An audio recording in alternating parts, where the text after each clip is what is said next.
In 1999, an entire Nigerian town was wiped off the map in just days. A quiet community transformed into a war zone, leaving a trail of destruction, death, and a nation's unhealed wounds. Official silence tried to bury the truth, but the ashes of Odi still whisper. This is the story of Odi, a painful reminder of the human cost of conflict and the struggles for justice in Nigeria.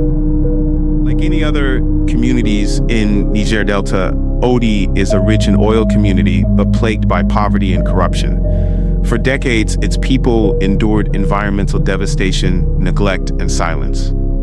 The ground beneath Odi was soaked not just with oil, but with anger and pain.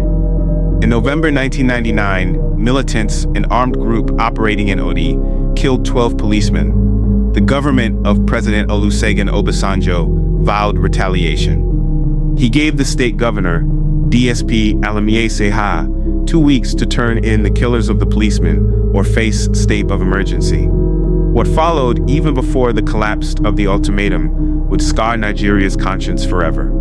On November 2nd, Obasanjo ordered a full-scale military operation. Thousands of soldiers marched into Odi.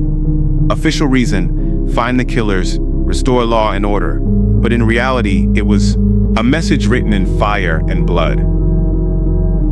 For 3 days, the town was under siege.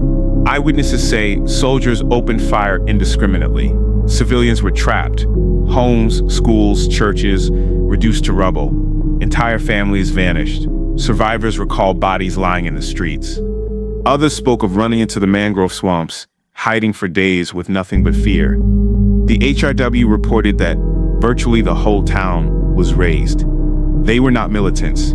They were farmers, mothers, children. When the smoke cleared, Odi was no more.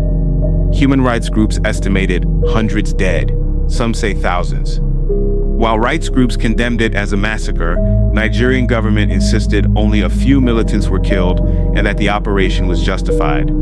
International coverage was minimal and the truth was buried in the rubble. Years later, the courts ordered compensation. Billions of naira were promised. The judge, Justice Lambi Akambi, condemned the government on what he called a brazen violation of the victims' human rights. But no soldier stood trial.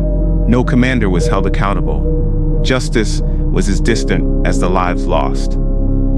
Odi was more than a massacre. It was a warning about power, silence, and the price paid when a nation turns its guns on its own people. History tried to erase Odi, but stories like these bring it to life. We must remind ourselves of our past that still hurts us. Agony does not die by burying the truth. It echoes for justice. We must not forget that the pursuit of justice is not merely a legal obligation, but a moral one. For the foundation of a lasting peace is the unflinching acknowledgement of truth. For the victims, for the survivors, and for a future free from such horrors, we must affirm this fundamental principle. No truth, no peace. And where there's justice, there's healing.